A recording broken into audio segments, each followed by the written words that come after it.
Hey, what's up, guys? Welcome back to Echo Means Business. We are live here.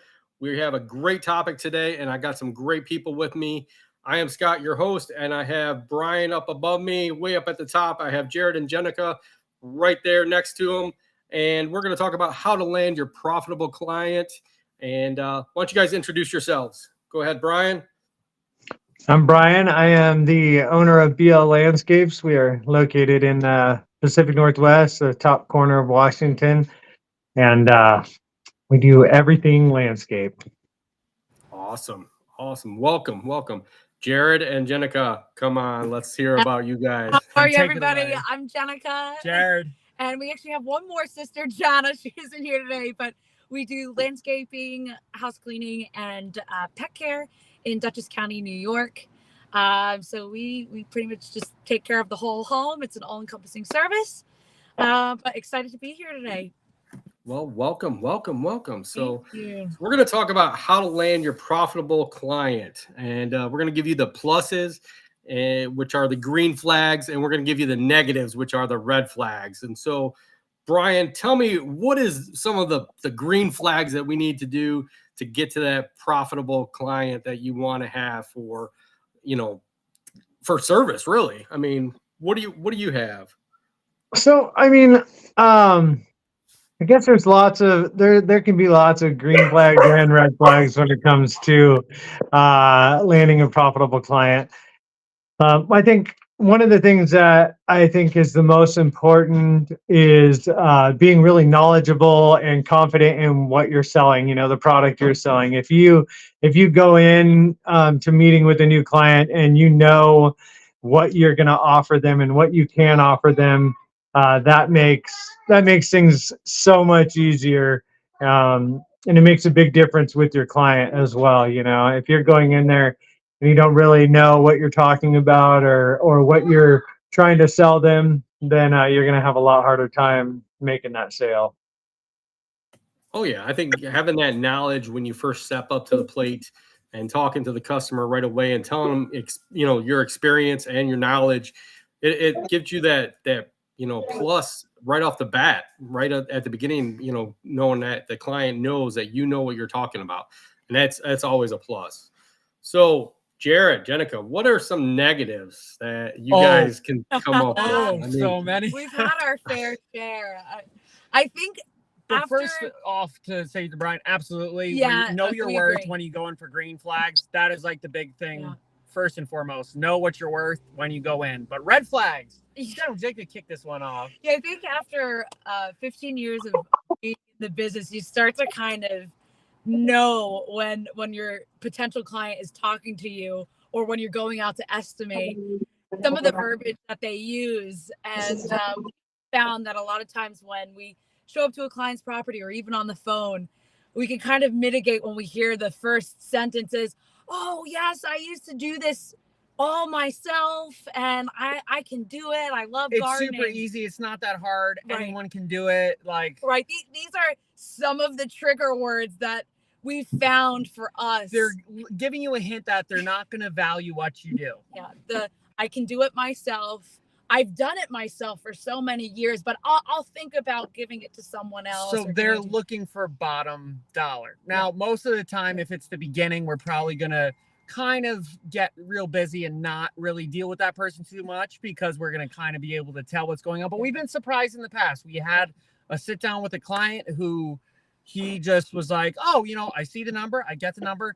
I want it down here. And so Jenneka and I, we were sitting there. Jenneka stands up and she goes, well, I hope you have a great rest of the day. And he was like, where are you going? And she was like, that is our price. Yeah, it's like it's not going up and down. So we've taken the time to plan this out, and everything that needs to be in that price is in that price. So I was like, there's no fluctuation that we can do. So then we sat back down and then he signed the contract and we were good to go. But you got to see the red flags and be willing to just walk away. But that is definitely a big red flag, is they're already not valuing what you do. They don't believe that it is a profession that is worthy of payment. Yeah. So don't take them as a client. Be like, then continue doing it yourself or find someone who's willing to do it rock bottom prices. Yeah, exactly. Because again, you don't want someone that's going to devalue what you're doing, because what we do, it does take skill. It does take the years that we've all put into it. And so if a client can't understand that, again, that, yeah, it's just not a good fit. But I think for us too, we've had a client that actually turned into a profitable client, and their verbiage and what they told us, they said, hey, we would never ask you to do something that we would never do. And we just are more than happy to pay you to do it because God knows we don't want to. Yep. And so, like those are good signs. Those are things that it's like they've tried it, they know they can't do it and don't want to do it, and they want to pay us to get the job done. So you can kind of tell when someone's valuing you just by the tone of the conversation. Yeah. So red flag, they're not valuing you right off the bat. Yeah. So yeah, I think Brian, that how do you kind of screen some clients to make sure that they're a profitable client right off the bat? Do you have any screening that you do ahead of time before you go out and meet these clients? Well, I will tell you one of the best screens that I have is telling them that we're booked out 8 months. And I know I think that's a good one. Yeah. it's one of those things that I've learned the hard way, because initially, when you first start out, you want to take every job, you want to do everything that you possibly can, and it's really hard to turn down any work. And so you end up doing a lot of things that probably aren't that profitable, a lot of things that aren't that fun for sure. But so, we do have, it's one of the things that I've struggled with, because it is, there's not really a polite way to ask a client what their budget is. If you ask a client what their budget is, then they're going to think that you're going to try to max it out, or that you're trying to get every penny they have. And, 90% of the time, they're not going to tell you what their real budget is anyway. So when we come in to meeting a new client, one of the first things I try to tell them is that we are booked out quite a ways. And on the other side of that, I tell them, if you can find a guy that can do it tomorrow, that's not a good sign. If someone has their calendars open, they're either brand new to the industry, or they're not doing great work, and that's why their calendar is wide open. So that helps a lot. But one of the things that I've really learned over the years is not to judge a book by its cover. I have pulled up to houses that you're like, wow, this is gonna be a huge job, tons of profit, this will be great, amazing.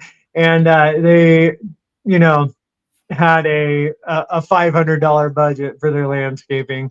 And I've pulled up to houses that I would think, there's no way these people are going to spend money on landscaping. And I've honestly, I've sold some of my biggest jobs to those people. So I think it's really important not to judge a book by its cover. It's always great to actually meet with your clients, one way or the other, and feel them out and just kind of see, what direction they want to go. And for me, in my line of work, our scope of work can range from, something simple to something really extravagant. So I try to communicate with the clients and see what all they want and they desire. And then when I'm doing my estimating, I try to break every part of the project down into its own individual line item. And that helps so that they can say we want to do everything, or they can scale back the project to where it meets their budget. Like I say, I like jobs to be profitable. That's the name of the game. That's how we stay in business. But you also want to, for me, I want to give the clients the most that I can within their budget. I don't want to overextend anyone, and I don't want to cheap out on them either. So by kind of feeling out what they want in the whole scope, and then giving them a quote that has stuff broken down so that they can say, well, we can't afford everything on our wish list, but we can start with this. And so I think that helps a lot to actually know your numbers and communicate those well to your clients so that they can kind of pick where they feel comfortable. Yeah, I think everybody should know their numbers right off the bat. I mean, everybody has different numbers, and I know like when you go to give quotes, your quote might be higher or it might be lower than the next guy. But I think by telling people how things are done and sectioning it off by individual, each project, like you said, like each individual thing, and saying, this is what this is cost, this what this costs. So many places I see quotes are just straight across the board. Like here, this is, we're going to put this pergola in and it's going to cost you $12,000. And it's not based out to like what the product costs and the labor. I think you have to, individually put it all out that way. Nicole, the landscape manicurist, asked, do you guys charge for quotes? That's a good question. That's a great question. I think that's the same thing that's going to be one of those things that really depends on where you're at. In my, we live on an island here. In our community, in our range of where we work, no one else charges. And so we don't charge either. I don't even know. For me, it would be hard for me to pick up the phone and say, yeah, I'll come out and bid that, but it's going to cost you $200. For us, it's not a huge waste of time if we go bid a job and they end up picking someone else. I mean, it's just a cost of doing business in my mind. So we don't charge. Obviously, if I get into a project where a client is wanting drawings and that kind of stuff, then we might discuss having a fee for that. But for the initial consultation and meeting with them, we don't charge. Okay, Jared, Jenneka, do you guys charge? Same, we don't. We do a free estimate, our area as well. I think, for us, because we have the 3 services that we provide, the landscaping, the pet care, the cleaning, we typically try to narrow down clients when we're first meeting them by saying, hey, we only take on clients that at least utilize 2 of the 2 services. And that kind of just helps mitigate who our client is. We typically try to stray away from just having 1 service for our clients. Unless it's a big design. Right. Unless like Brian said, if we got to draw something up, then that's different. But again, to go out and start chit-chatting is always free. Mm-hmm. Mm-hmm. Yeah. I agree with you guys. I definitely agree with both you guys. We do the same thing. It gets your foot in the door. It's a way to be able to, start talking to the client, to see the green and the red flags and exactly. And just, communicate, see what's happening. Yeah, I think everybody should give out free quotes. If there is some things that, maybe you might want to charge for, like if you have to draw something out, like you guys said. But I think most of the time it's easier to just go out and meet the customer. You're going to learn a lot about that customer. You're going to learn about the property that's there, that you have to do this job. It's a lot more if you can get out there and give the estimate and meet with the customer. Right. So I got a question for both of you guys. Do you guys like to go to the customer if they call you out for an estimate but can't meet you out there? Would you rather them to be there at the job site for an estimate and meet them, or not to be there? Brian, what do you think? I was going to say, Brian. For me, I was going to say, for me, I always want my client to be there. I don't think that I can get an accurate reading of everything, just based on a description. There are some things, if we have a realtor that calls us and they want us to go out and do a cleanup for a project or something, or something like that, I would go out and look at a job without the client being there. But for anything else, really, I want to meet the clients. I want to know, what colors they like, what their style is. I always say, I tell a lot of my clients, if you're on Pinterest, send me all those crazy ideas that you have, because we might not be able to give you all those things in your budget, but getting any of that info I can gather will help me to know their style, and that way I can design my project to actually fit their style. So for me, it's really important to have a client on site and to meet them and to look at their house. And yeah. So, Jared and Jenneka, do you guys to meet him in person? I'm Yeah, assuming so. I think same for us. I have to say it's kind of mixed for us because Okay. we typically were always about it's like meeting the client so that we can really see everything, go over everything. But going off of what Brian had said before of you can't judge a book by its cover, we actually just recently landed a profitable client that they said, oh, well, we can't necessarily use 2 services, but we do have a large property and we need help with lawn mowing. And then they actually added on weeding maintenance. But it worked out where in this They case, weren't even there. they were not even there.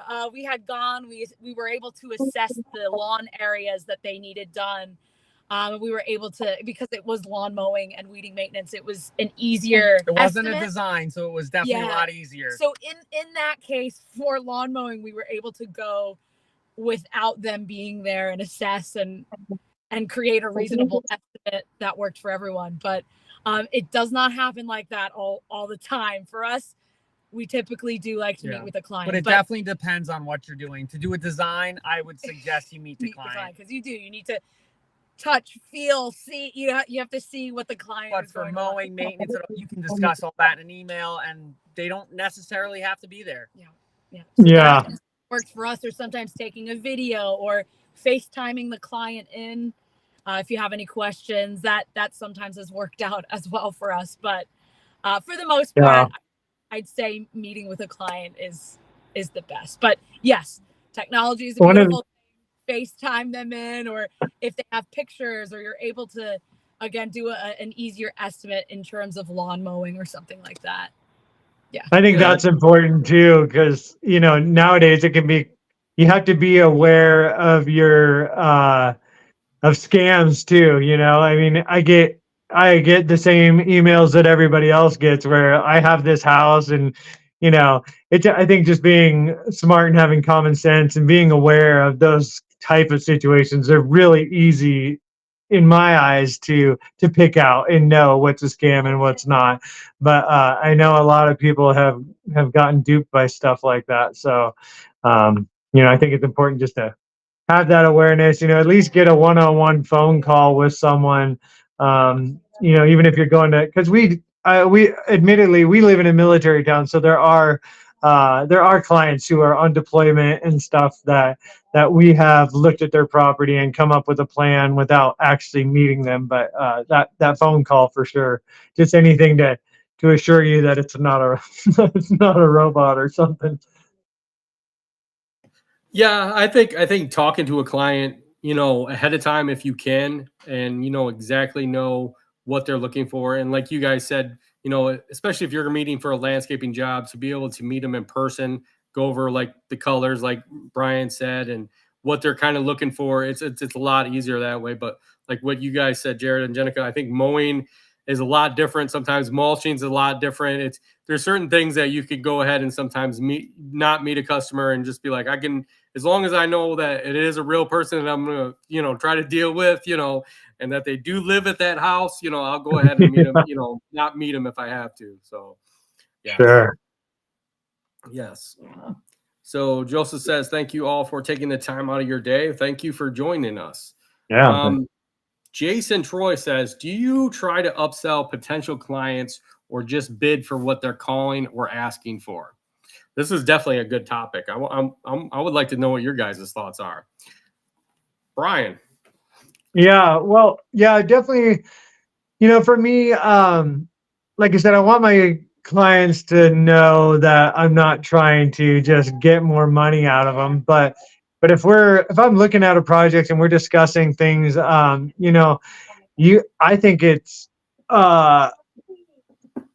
think it's great for everyone if you discuss other ideas and options with them that they might not have even thought of. Because I think that's one of the things that I run into the most, is that my clients don't actually know what they want.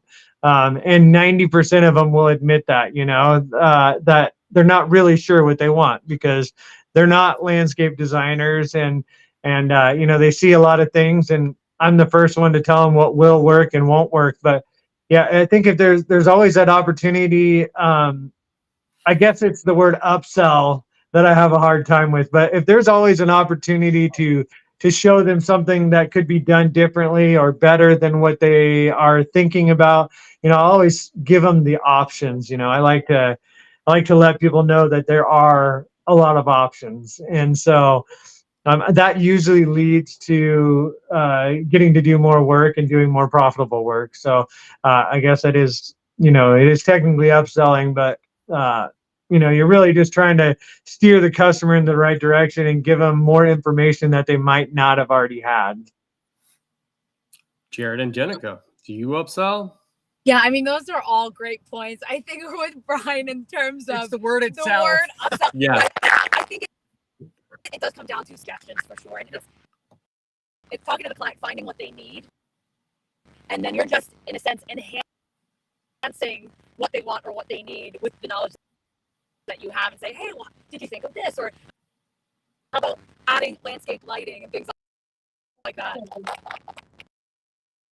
So, it's like, yes, you're able to just add on with what you have. Like for us, it is easier because we have the pet care, and we also have cleaning and other services that we provide. So it sometimes is an easy way to just segue into, hey, we also do this, or do you need that? So yeah, for us, and anytime we can suggest other things that we do, we do our best to do so. But good question. Yes, I agree with you guys on that. Definitely make suggestions as much as you can. So, I like to do that myself.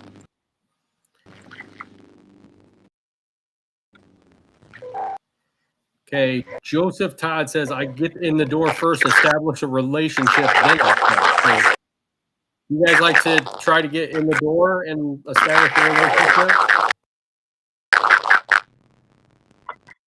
I don't know what is going on with the sound. Is it messed up for you guys? I'm wondering if it's just going back and forth. So do you like to get in the door first and establish a relationship, Brian, and then try to tell them about extra stuff that could be done? Yeah, I think that's so for us. I mean, that's kind of how it works. And when I first meet a client, the first thing I'm going to do is we're going to walk around their property and kind of look at what they have and what they what they want. And like I said, a lot of times homeowners aren't exactly sure what they want, and so walking around and discussing their property and kind of figuring out what their needs are. Whether they're looking to expand outdoor living space or if they just want what they have kept up nicely. So we try to kind of build a relationship in that aspect.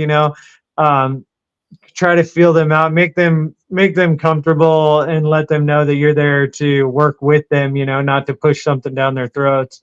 So that's definitely building a little bit of a relationship makes it a lot easier as you're walking around.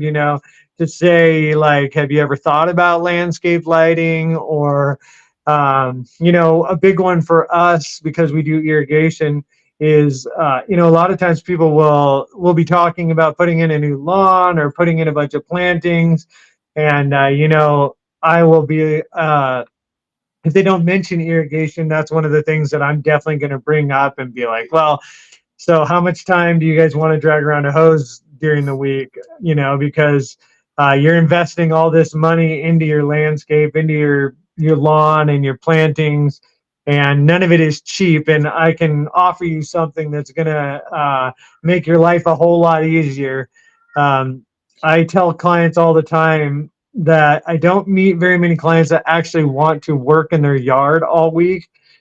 Typically, people want to have something nice to look at, but they don't want to spend a lot of time working at it. So anything I can bring to their attention or offer them that's going to make that easier for them, so that in the long run they enjoy their landscape more than they have to work at it. We're definitely going to discuss that. So those kind of things, it definitely helps to get to know, get to build a rapport with them and see how much they want, or how much work they want to do before that way you can start adding things on or putting seeds in their mind so that they can think about some other options that might be available to them. Yes, definitely. That's definitely. I'm kind of on the same way with you. On when you go in to a job and stuff. So, Jared, Jenneka, do you guys like to build a relationship with a client beforehand? I know you guys. Can you hear me? Okay.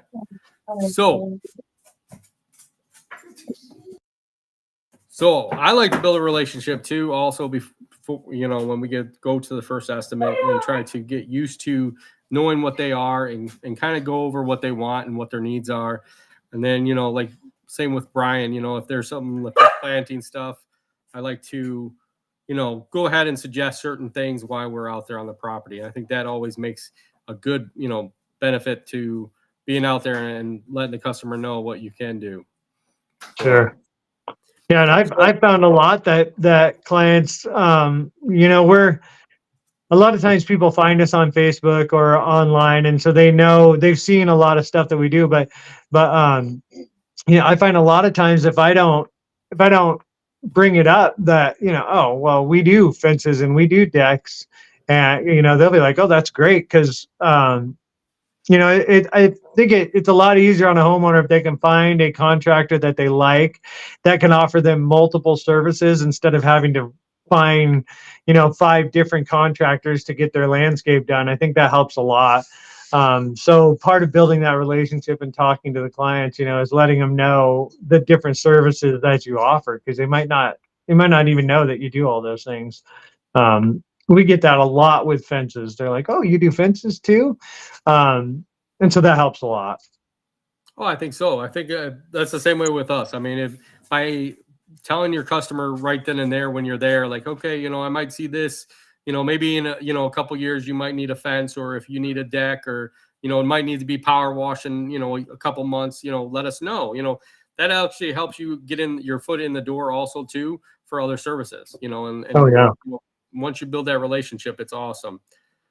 Jared, Jenneka, do you got anything to add yet? I know you guys are working on your phone there. Sorry, guys, we're back. Yeah. Technical difficulties. Sorry All right. that. It was sounding like Lost in Space over here. That's normal. It's fine. We always have this every once in a while, so it's fine. So sorry. We're back. Yeah. Where are we? Good.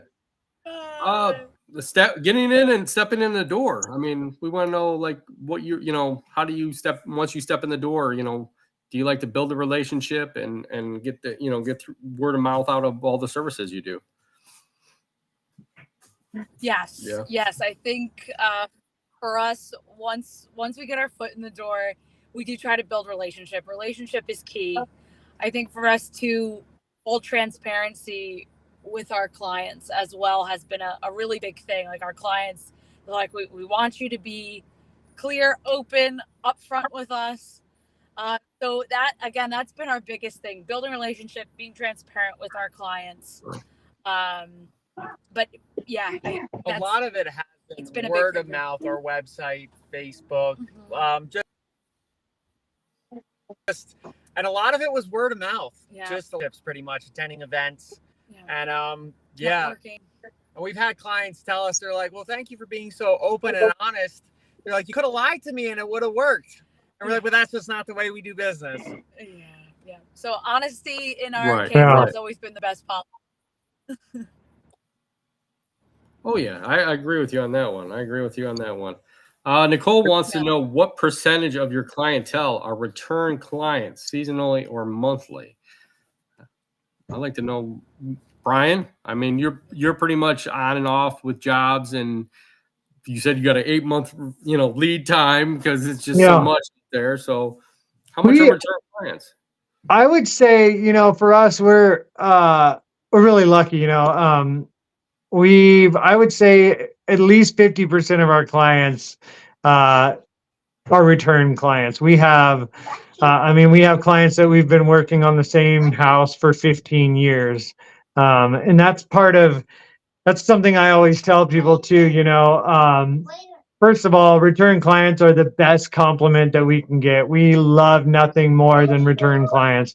It is so much easier working with someone the second time because you already have that rapport and you already know what they expect. And I mean, we're really blessed in that aspect. We have a lot of clients that are return clients, and like I said, it's nice because what that allows us to do is if they say they have 10 different projects that they want done, but they can't afford all 10 of them at one time, what that allows us to do is guide them on what projects need to happen in what order so that we're not coming in and tearing up something that we already did to do the next phase.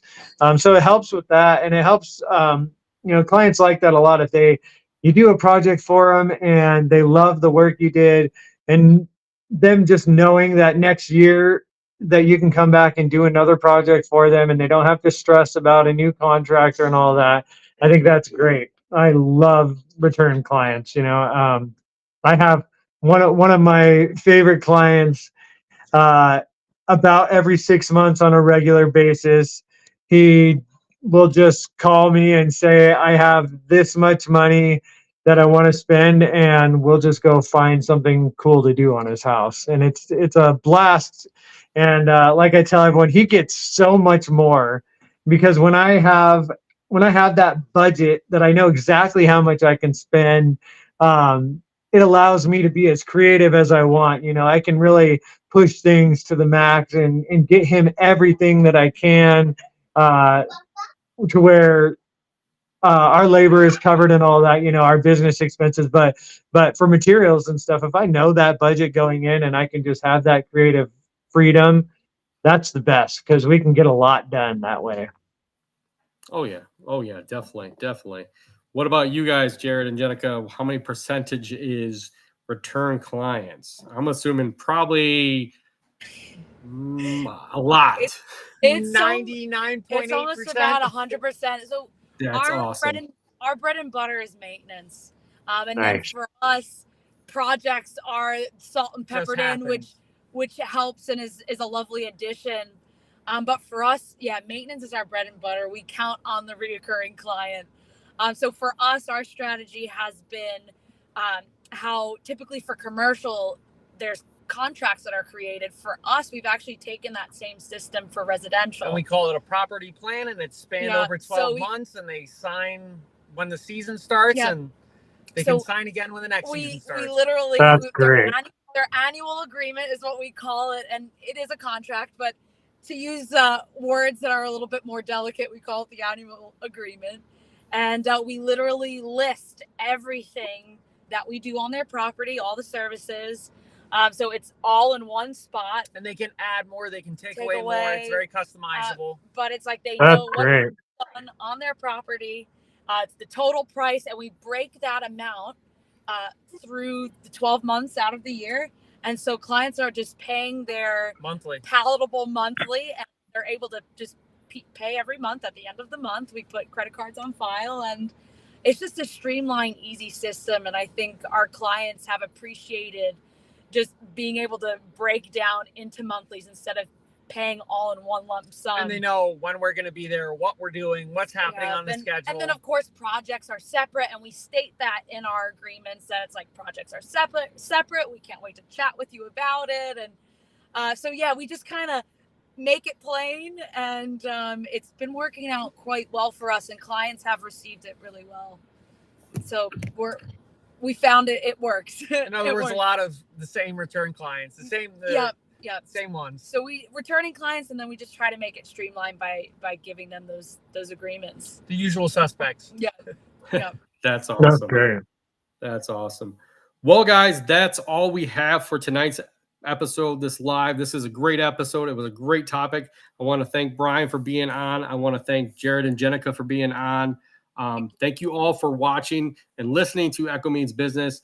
Tune in on Tuesday, July 2nd, where me and Brian will be back again, and I'm going to talk to him, and we're going to talk about Meet the Pro live, and it's going to be a great episode. And then come on back also on the 16th, July 16th, where Don, our great friend Don, will be talking with Jason Troy and De Niro. It's going to be another great topic, guys. You got to tune into these because these topics are just amazing. Even when we meet the pros, they're just amazing. So it's always good to have you guys on. So I want to thank everybody for watching, listening, and thank everybody for being on because we're here to give you guys some great information and hopefully you guys can take it all the way up to the top. So thank you guys. It was awesome having everybody here. So you guys enjoy the night and we will talk to you again in 2 weeks on the 2nd. Later, everybody.